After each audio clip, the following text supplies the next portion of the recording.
Hey guys, welcome back to the channel. तो थोड़ी ज़्यादा सर्दी हो रही है, उस वजह से आज ये कैप वगैरह पहन के बैठा हो। बाकी ये वीडियो लास्ट वीडियो के कंटिन्यूएशन में होने वाली है, जो कि थी why we should not follow western culture blindly. तो लास्ट वीडियो में हम लोगों ने देखा था कि कैसे ड्रिंकिंग, क्लबिंग और नाइट टाइम इकॉनमी बहुत ज़्यादा प्रमोट हो रही है वेस्ट में, ठीक है। और साथ ही साथ हम लोगों ने देखा कि अगर कोई ज़्यादा ड्रग्स कंज्यूम करता है या फिर ज़्यादा अल्कोहल कंज्यूम कर लेता है तो उनको कुछ होश नहीं होता, उन्हें नहीं पता कि वो क्या कर रहे हैं। कोई कहीं सड़क पे पड़ा हुआ है, कोई किसी से लड़ाइयाँ कर रहा है। ये सारी चीज़ें हम लोगों ने लास्ट वीडियो में देखी, ठीक है। और तो फिर क्या होता है कि इसी के साथ साथ अगर तुम्हें होश नहीं होता तो तुम्हें ये भी नहीं पता कि तुम किसके साथ सो जाओगे, क्या हो जाएगा, कोई तुम्हारे साथ मिसयूज करके चले जाए। बहुत सारी पॉसिबिलिटीज़ है। और अगर तुम देखोगे कि हॉलीवुड मूवीज़ में एक प्रोपेगेंडा की तरह ये चीज़ को फैला जाता है कि तुम एक बार जीते हो, ठीक है, योलो योलो करते रहते हैं। और साथ ही साथ ये बोलेंगे कि अगर तुम्हें लाइफ में मज़े करने हैं तो उसका मतलब ये है कि तुम दारू पी के टल्ली होके एकदम रात में कहीं पर भी मज़े मार रहे हो। तुम्हें नहीं पता ज़िंदगी कहाँ जा रही है, क्या हो रहा है, सब कुछ मस्त मस्त होना चाहिए, तुम्हें होश नहीं होना चाहिए, तुम ऐसे जी रहे हो। ये फालतू की चीज़ें दिखाते हैं। उसके बाद क्या होता है, मूवीज़ में क्या दिखाएंगे कि भाई वो बंदा दारू पी रहा है दबा के, ठीक है, टल्ली पड़ा, फिर सुबह उठा है किसी और के साथ, कोई और उसके साथ सो रहा है और उससे पूछ रहा है भाई तुम कौन, भाई नहीं मतलब तुम समझ गया कौन। और फिर उससे बोलेगा हमारे बीच में कुछ हुआ था क्या। आई मीन सीरियसली तुम इस चीज़ को नॉर्मलाइज़ करना चाहते हो, इस चीज़ को प्रमोट करना चाहते हो। भाई ये चीज़ें नॉर्मल नहीं है और जितना इनको नॉर्मलाइज ना किया जाए उतना अच्छा रहेगा। और क्या होता है कि लोगों को ना इनके कॉन्सिक्वेंसेस समझ में नहीं आते हैं कि इनको कितना बुरी तरह से झेलना पड़ सकता है बाद में।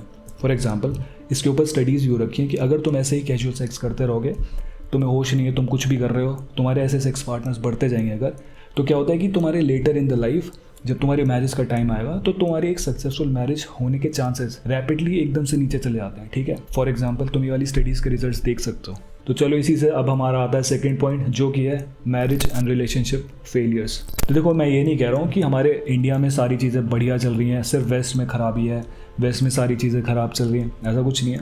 इंडिया में भी कुछ लोग गंद मचा रहे हैं, लेकिन हम पहले अभी वेस्ट की बात कर रहे हैं तो पहले वेस्ट की बात कर लेते हैं, ठीक है। देखो क्या होता है वेस्ट में, ज़्यादातर लोग, सारे लोग नहीं, ज़्यादातर लोग इतना ज़्यादा रिलेशनशिप को इतना सीरियसली नहीं ले रहे होते हैं, ठीक है। उन्हें लगता है कि यार जो भी हमारा पार्टनर है उससे बढ़िया मिल ही जाएगा, ये सबकी थिंकिंग है, ठीक है। और मैं फिर से कह रहा हूँ कि सारे लोग नहीं, ज़्यादातर लोग, ठीक है। तो फिर क्या होता है, इस चक्कर में डिवोर्स रेट्स भी ज़्यादा ही हैं, ठीक है। वहाँ पर अगर तुम देखोगे कंपैरेटिवली इंडिया में कम है अभी, हो सकता है फ्यूचर में बढ़ जाए। और देखो लोग क्या करते हैं कि अपने रिश्ते को निभाने से ज़्यादा छोड़ने के ज़्यादा बहाने ढूंढ रहे होते हैं, ठीक है। फॉर एग्जाम्पल अगर उनके पास कोई पार्टनर है, ठीक है, तो अगर उसमें जितनी भी सारी क्वालिटीज़ हैं उसको तो फॉर ग्रांटेड ले लेंगे, लेकिन अगर मान लो सामने कोई टेम्पोरेली उनको अट्रैक्टिव लग रहा है तो फिर उसकी जितनी भी सारी क्वालिटीज़ हैं जो कि अगर अब उनके पार्टनर में नहीं है तो उनको देख के अट्रैक्टिव, मतलब इतने ज़्यादा अट्रैक्टेड हो जाते हैं उनसे कि इन्हें लगता है कि यार ये तो ठीक है, इतना कुछ खास है नहीं, ठीक है। और अगर मैं उसके पास चले जाऊँगा तो मेरे को सारी खुशियाँ मिल जाएंगी, ठीक है। फिर अगर मान लो उसके पास चले भी जाए इसको छोड़ के, फिर वहाँ जाके लगेगा कि यार उसमें ज़्यादा जो क्वालिटीज़ थी इसमें नहीं है, वो मेरे को शायद टेम्परेली बस बंदा अच्छा लग रहा था या बंदी अच्छी लग रही थी लेकिन उतनी अच्छी है नहीं। तो यार ये हमेशा होता है कि grass is always greener on the other side, ठीक है। वो हमेशा लग रहा होता है कि हाँ उस वाले बंदे में ये है, उस वाले बंदे में वो है, लेकिन इसका कोई अंत नहीं है। तो इसलिए मेरा मानना है कि मैरिज एक ड्यूटी है जिसको अच्छे से निभाना होता है, ठीक है। एक बार तुम लोगों ने डिसाइड कर लिया कि हाँ यही है, तो मेरे हिसाब से तो ऐसे ही करना चाहिए कि उसी के साथ रह रहे हो, सारी ड्यूटीज़ फुलफ़िल कर रहे हो दोनों मिलके अपनी अपनी, ठीक है। बाकी जब भी हम शादी के लिए जाएं तो मेरे हिसाब से हर तरीके से हमें कॉम्पैटिबिलिटी देख लेनी चाहिए कि हाँ हम हर तरीके से कॉम्पैटिबल हैं, तभी जाएंगे तो ज़्यादा अच्छा रहेगा। वरना फिर वही होता है यार, दिल टूट रहे हैं, रिश्ते टूट रहे हैं, फिर डिवोर्स हो रहा है, ये हो रहा है, वो हो रहा है। उन सब से बचने के लिए हमें शायद ढंग से पहले ज़्यादा डिसीजन ले लेने चाहिए, रादर देन कि हम इमोशनल होकर कोई डिसीजन ले रहे हैं और फिर किसी के साथ रिलेशनशिप में आ रहे हैं या फिर मैरिज कर रहे हैं और फिर उसको तोड़ रहे हैं। फॉर एग्जांपल अगर देखोगे कि हमारे पेरेंट्स की जनरेशन के टाइम पे कोई ऑप्शन नहीं था, ठीक है, शादी हो गई उसके बाद वो लोग सोचते ही नहीं है कि डिवोर्स विवोर्स। मुझे नहीं पता, देखो मतलब जो मैंने अपनी फैमिलीज़ में देखा है वो ऐसा है, हो सकता है बाकी लोगों के यहाँ कुछ थोड़ा अलग हो, बट जो मैंने देखा वो बता रहा हूँ कि यार मतलब उन्होंने देख लिया कि हाँ ये है तो बस यही है, चाहे लड़ते रहेंगे चाहे कुछ करते रहेंगे लेकिन साथ में रहना है, एंड तक रहना है। वही चीज़ मतलब हर कोई, मेरे जैसे बंदे तो यही चाहते हैं, बट तुम लोगों को पता है वो चीज़ें हर जगह पॉसिबल नहीं हो पाती हैं। इसलिए मेरे हिसाब से कॉम्पैटिबिलिटी देख के ही शादी करनी चाहिए। और इसी चीज़ को अगर तुम वेस्ट में देखोगे तो मान लो कि कोई बच्चा है, ठीक है, अगर उससे पूछा जाए ना कि तुम्हारे पेरेंट्स को कितना टाइम हो गया, कितने टाइम से वो लोग शादीशुदा हैं, तो उन लोगों के ना गर्व की बात हो जाती है कि वो लोग ऐसे बोलते हैं मेरे पेरेंट्स जो हैं कि 15 साल से मैरिड हैं। मतलब 15 साल ही बहुत बड़ी बात हो जाती है उन लोगों के लिए, क्योंकि उनके टाइम पे उनकी लाइफ में कभी भी वो लोग डिवोर्स ले लेते हैं, कभी भी कुछ भी हो सकता है, ठीक है। तो 15 साल भी मतलब बहुत बड़ी बात मानी जा रही है, इस तरीके से गर्व के साथ बताया जा रहा है। लेकिन हमारे एंड पे देखोगे कि अगर हमसे कोई पूछेगा हमें तो यही लग रहा होता है कि अंत तक है भाई, साथ में रहेंगे जब तक है, जो भी है वही मेरे हिसाब से ठीक होता है। इसी चीज़ों को मैं कहता हूँ कि ये जितनी भी सारी चीज़ें जो कि हमारे इंडिया में एटलीस्ट सही हैं, उनको हमें फॉलो करना चाहिए।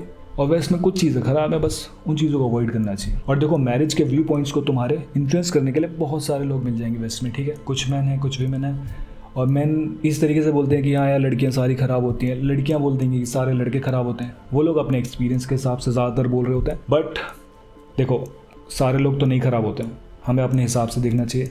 बाकी तुम एक चीज़ ये देख लो। Oh, we're comparing stats. Baby girl doesn't know that I am Tom Brady at this game.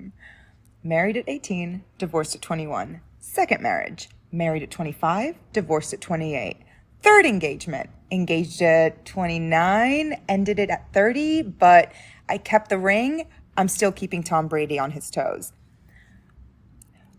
We should not be afraid to leave these men. We are not stuck with these people. Marriage is not a sanctimonious thing. It is paperwork. It's something, it's a commitment you make to someone.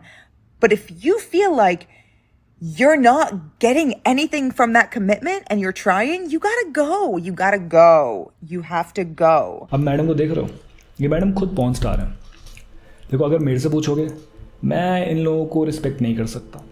कुछ लोगों का बुरी बात लगती है तो लगे, मेरे को फ़र्क नहीं पड़ता इतना ज़्यादा कि भाई यार जहाँ पर रिस्पेक्ट बनती है मैं उन बंदों को दूंगा, लेकिन इन लोगों को मैं नहीं सुन सकता इन लोगों की बात।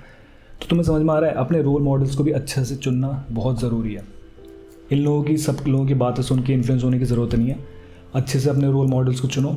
इन लोगों को कुछ नहीं पता है, ये लोग बस हर जगह केओस ही मचा सकते हैं। हर किसी की बात सुनने की ज़रूरत नहीं है, ठीक है। तो चलो इसी के साथ अब हम लोग स्टार्ट करते हैं थर्ड पॉइंट, जो कि है ओनली फैंस। तुम लोगों ने कभी वेस्ट में लड़कियों को अपने आप को खुद को रेट करते हुए देखा?